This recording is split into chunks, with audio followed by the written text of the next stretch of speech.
ఇవంతా కూడా పొట్టి పొట్లకాయ. పొట్టి పొట్లకాయ తాట్ వెరైటీ ఇంతే ఉంటుంది. ఓకే. హైలీ న్యూట్రెంట్ ఉంటుంది. ఇంకా ఇటు వచ్చేసరికి మళ్ళీ ఇదేదో ఆర్టిఫిషియల్ మొత్తం అలంకరణ కోసం అని కాదు, మా దగ్గర అన్ని రకాలుగా కూడా ఉంటాయి. ఇది బనానా. అవును, ఇది అరటి చెట్టు.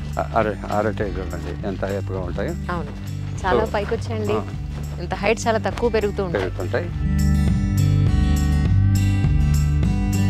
బీరా కాకరేసాం. అండి ఓ, ఇది పొట్లకాయ సీజన్ కాదండి? పొట్లకాయ కాదు, బీరకాయ. బీరకాయ ఇది ఇప్పుడే వేసింది. సో వీటిని క్రీపర్ లాగా టాలీ చేస్తే పైకి వెళ్ళి అల్లుకుంటాయి. సో అటుపక్క బెండ్ ఉంటుంది, కాకర ఉంటుంది, బీర, ఇట్లాంటివి క్లైంబర్ గా కూడా మేము ఎక్కిచ్చేస్తాం. ఈ విధంగా అల్లి చేస్తే అది పైకి వెళ్ళిపోయింది. నెట్ మీద వచ్చేసింది, బీరకాయలు వేలాడుతుంటాయి. మధ్యలో తులసి మొక్క వేసారా? అది కూడా ఉండాలి కదా పార్ట్. చాలా బాగుందండి. అంటే దాన్ని ఏమంటారు, గుబురు తులసిలా వచ్చింది, చాలా బాగా వచ్చింది. అంటే భూమిలో అదే దీనికి స్వతహాగా భూమిలో పవర్ ఉంది కాబట్టి వస్తుంది. ఇక్కడ ఉన్న సూక్ష్మజీవులన్నీ దాన్ని కాపాడుతుంటాయి. అవన్నీ కూడా మేము నాటినే కాదు, అవే పడి మొలుస్తుంటాయి. అక్కడ ఉండేదేమో నోని ఫ్రూట్ ప్లాంట్ ఉంటుంది. సో అవి అక్కడ కూడా ఉండేది చూపిస్తాను తప్పకుండా. ఇవన్నీ ఇంకా బనానా వస్తుంటాయి, కట్ చేస్తూ ఉంటాం. మొత్తం ఏరియా ఎంత సార్ ఇది 12 acres. అక్కడంతా కొబ్బరి నాటు, మొన్న దాకా పసుపు ఉండింది, పసుపు అంతా హార్వెస్ట్ చేసాం. ఈ పక్క అంతా ఇటేమో అరటి, మామిడి రెండు ఉంటాయి. ఇప్పుడు పచ్చి పసుపు తీసేసిన తర్వాత దాన్ని ఎండబెడతారా సార్? ఎండబెడతాం, కొంచెం ఉడకబెట్టి ఇచ్చేస్తాం, కొంత పచ్చిదే కూడా ఎండబెడతాం. అంటే మామూలు మనం వాడుకునే పసుపు ఏదైతే ఉంటుందో ఆ పసుపుని, అంటే ఈ పచ్చి పసుపు ఎండబెట్టి ఆ తర్వాత పొడి చేయడమా, ఎలా చేస్తారు? అవును, రెండు రకాలు. ఉడకబెట్టి పొడి చేయడం ఒక విధానం. ఉడకబెట్టడం ఎందుకు? ఉడకబెట్టిన తర్వాత మామూలుగా కొంత ఉడకబెట్టి, అది సాంప్రదాయం ప్రకారం ఉడకబెట్టేసి పసుపు చేస్తారు. మేము ఏంటంటే పచ్చి పసుపుని ఎండబెట్టి వేసేసి డ్రై అయిన తర్వాత మళ్ళీ మిషన్కి వేసేస్తే కలర్ కూడా ఎక్కువ వస్తుంటుంది. మేము దాన్ని వాడుతూ ఉంటాం. ఓకే. టోటల్ ఎన్ని రకాల మొక్కలు ఉన్నాయి సార్? ఇన్ని రకాలు అంటే దాదాపు ఒక మోర్ దెన్ 1000 వెరైటీస్ ఉంటాయి. ఇప్పుడు ఇక్కడ ఏదైనా సెటప్ చేసినా ఏది వేస్ట్ కాదు. ఇప్పుడు మామిడి ఉంటుంది, ఈ విప్ప చెట్టు ఉంటుంది, ఇక్కడ మామిడి ఉంది. ఆ మధ్యలో కొద్దిగా ప్లేసు అలా కమర్షియల్గా కూడా ఉపయోగించుకుంటాం. ఇదిగో నేను చెప్పాను కదా, కుర్చీలతో పని లేదనమాట. ఇక్కడ ఫంక్షన్ జరిగితే హాయిగా ఇక్కడ కూర్చుని మనం ఇలాంటి మంచి ప్రకృతిలో ఫంక్షన్ చేసుకోవడం అనేది రాసి పెట్టున్నాం. ఎంగేజ్మెంట్ కూడా జరిగింది ఇక్కడ అండి. ఇక్కడ అంటే అక్కడ ఎంగేజ్మెంట్ చేసుకున్నారు, ఇక్కడ రింగులు మార్చుకున్నారు. ఫోటోషూట్ కూడా కావాలి కదా ఈ రోజుల్లో. అవును కదండి, అది చెప్పానుగా. చక్కగా ఈ ప్లేస్నే కదా, ఇలాంటి ప్లేసెస్ చాలా ఉన్నాయన్నారు నాయుడు గారు. ఇప్పుడు ఎక్కడెక్కడైతే ఉందో అవన్నీ చూపిస్తూనే ఇలా హాయిగా కుర్చీలతో పని లేదండి. ఇప్పుడు ఎక్కడ హాయిగా కూర్చోవచ్చు. అవును, మరి బాగా చేసుకుంటే దీనికి పరిపు వేసేస్తాం, బోస్టర్ పిల్లు వేసేస్తే హాయిగా రాజా టైప్లో ఉన్నట్టుగా కూడా. మీ దగ్గర ఉన్నాయండి అవి కూడా? ఉంటాయి, కావాలంటే అవి కూడా ప్రొవైడ్ చేస్తారు.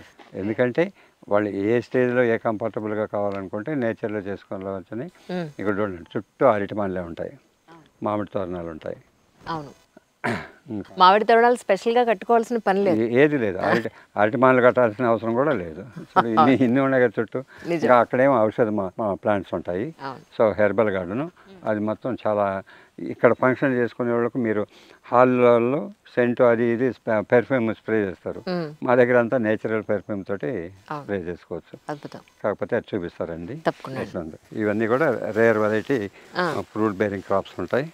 సో ఈ నుంచి దీన్ని ఎంజాయ్ చేస్తూ కూడా ఇక్కడ కూర్చుంటారు. ఇప్పుడు చూడండి, మీరు ఏదన్నా తిన్న తర్వాత మంచి స్మెల్ రావాలని ఏం చేస్తారు? కదా సార్ ఇది? కాదు. మీరు మౌత్ ఫ్రెషనర్కి ఏమవుతారు, టాబ్లెట్స్ చ్యూయింగ్ గమ్ లాగా వాడతారు. ఇది వేసుకొని చూడండి. ఇది మింట్ ఫ్లేవర్డ్ ఉంది, ఏమంటారు దీన్ని? మింటే మౌత్ ఫ్రెషనర్. ఒక నవలొచ్చు. అమ్మా, ఏమన్నా ఘాటు ఉందా సార్?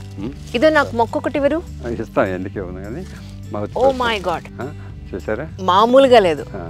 ఇంకా ఆర్టిఫిషియల్ ఫ్లేవర్స్ ఎందుకు పనికొస్తాయి? ఆర్టిఫిషియల్ మీరు వాడేదంతా కెమికల్తో కూడుకున్నాయి వాడుతూ ఉంటారు. ఇది చూడండి ఎట్టుందో. దీన్ని ఏమంటారు సార్? ఇది మౌత్ ఫ్రెషనర్. దీని పేరు ఏమంటారు? మౌత్ ఫ్రెషనర్ అంటాం. అంతేనా? దానికి ఇంకొక ఇంగ్లీష్ నేమ్ ఉంటుంది. ఇది మీరు చెప్పిన కాదు, ఇది దాకా ఏంటంటే ఏదైనా స్నేక్ బైట్ అయితే ఒక హాస్పిటల్ పోయేంత వరకు ఒక 2 hours 3 hours కూడా బ్రెయిన్కి స్ట్రోక్ తగలకుండా ఉండడానికి ఇదా ఇది వాడతాం. దీన్ని ఏమంటారు సార్? అదే దాని పేరుంది, ఇప్పుడే చెప్తాను. ఇది చూడండి, ఇక్కడ కూర్చున్న వాళ్ళు సెంటు గింటు ఏం అవసరం లేదు. అంటే ప్రతి ఒక్కరు పక్కన చూసుకుంటారు, ఎవరు స్ప్రే వేసుకొని ఎవరు వేసుకోరు, ఇవి ఉంటాయి.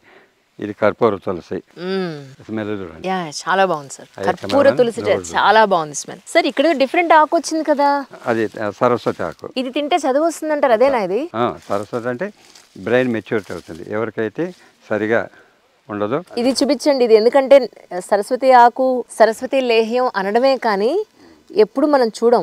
మా దగ్గర దీని షేపే చాలా డిఫరెంట్ గా ఉంది. 2 varieties ఉంటాయి, ఇంకా పెద్ద పెద్ద ఆకులు అటు సైడ్ కూడా ఉన్నాయి. ఇప్పుడు మీరు పావు గురించి చెప్పిన ఇవేనా అండి? ఇది పావు గనక ఎక్కడైనా కాటేస్తే హాస్పిటల్కి వెళ్ళేంత వరకు సేఫ్ గార్డ్ లో ప్రాణాన్ని ఉంచడానికి ఈ ఆకులు ఈ మొక్కలు చాలా బాగా చాలా చేదుగా ఉంటుంది. అవునండి, చాలా చేదుగా ఉంటుంది. తింటే అది బ్లడ్ లో కలిసి బ్రెయిన్ దాకా పోకుండా కొంత ఆపగలరు. ఓ మై గాడ్. నాకు ఆ మింట్ ఇస్తానన్నారు, ఎప్పుడు ఇస్తారు మరి మొక్క? మీరు వెళ్ళేటప్పుడు మర్చిపోకుండా. ఈ లెమన్ గ్రాస్ తోటి వేణీళ్ళలో వేసి దీన్ని టీ కింద పెట్టుకుని తాగుతారు. మేము మా దగ్గర హెర్బల్ టీ ఇస్తాం, 16 varieties లీవ్స్ బాయిల్ చేసి దాని ఎక్స్ట్రాక్షన్ తీసుకొని ఇస్తాం. అది చాలా బాగుంది. Oh my god. ఈ మింట్ ఏమోగా నోరంతా మామూలుగా కదా. Yeah totally. ఇది మీరేమనుకుంటారో కరివేపాకు అనుకుంటున్నాను. కరివేపాకు కాదు, this is multi vitamin plant. నిజమా? నిజం. ఏదన్నా ఎక్సెప్ట్ డి విటమిన్ సన్లైట్ నుంచి వస్తుంది. మిగతా విటమిన్స్ ఏ విటమిన్ డెఫిషియన్సీ ఉన్నా ఈ ఆకులు రోజు 4 ఆకులు కానీ కడిగేసుకొని తింటే సో డెఫిషియన్సీ ఉన్న విటమిన్స్ అన్నీ కూడా సో ఫుల్ఫిల్ అయిపోతాయి. దీన్ని ఏమంటారు సార్? Multi vitamin plant. అంతేనా? అండమే ఇదా? ఏం కాదు, మీరు అక్కడే ఉండండి, ఏమైనా ఉంటే కష్టం. ఇది మీరు కర్ర పెండలు అంటాం కదా, స్టార్చ్ తయారు చేసుకుని ఇది దీని రూట్ ఉంటుంది. ఆ రూట్ని తీసి డ్రై చేసి గ్రాన్యూల్ మనం మిషన్కి ఇస్తే గ్రాన్యూల్ కావాలంటే గ్రాన్యూల్ వస్తుంది, పౌడర్ కావాలంటే పౌడర్ వస్తుంటుంది. కర్రపెండలం ఆకులు అనమాట. నేనైతే ఫస్ట్ టైం చూస్తున్నాను. అఫ్ కోర్స్ మనకి రియల్గా చాలా వాడేస్తూ ఉంటాం కానీ మొక్కలు ఎలా ఉంటాయో మనకు తెలియదు కదా. ఇది కూడా ఒక ఎడ్యుకేషనల్ ట్రిప్లా ఉంది నాకైతే. అవి ఎండిపోయిన మొక్కలు ఏంటి సార్ అలా ఎండాయి? తులసిలో అనేక రకాలు ఉంటాయి. ఆ తులసి ఎండిపోయింది మళ్ళీ వచ్చింది. ఇది దర్భ. ఓ దర్భలు. Okay okay. దర్భ ఇది ఎండితే దర్భ.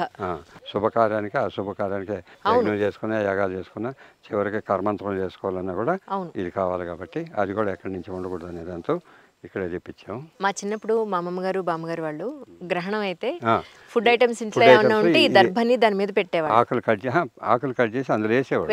అవును అవును, అది కరెక్ట్. ఇది ఆవకాడో. అదే ఊటీ యాపిల్. ఇది మామూలుగా ఇది ఊటీ యాపిల్ అంటారు. ఒరిజినల్ కాశ్మీర్ యాపిల్ కూడా లోపల ఉంది. ఇది ఊటీ యాపిల్ అంటాం. కాలు జాగ్రత్త. ఇది ఇప్పుడు ఇలా పాతితే గరి ఇది వచ్చేస్తుంది అంటే దర్భ వస్తుందా?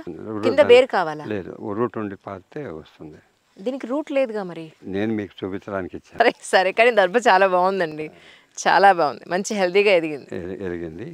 ఇది ఎంత గది ఉంది లీఫ్, ఎంత చిన్నది. ఒక్కసారి స్మెల్ చూడండి. ఇది ఏదో ఆయిల్ వాసన వస్తుంది సార్.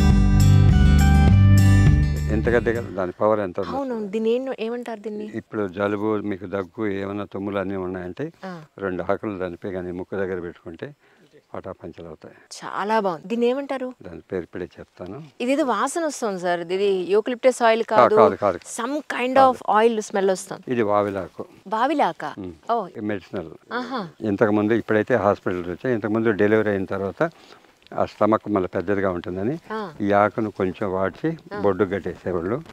లాగిస్తే స్టమక్ మళ్ళీ లాగేస్తుంది.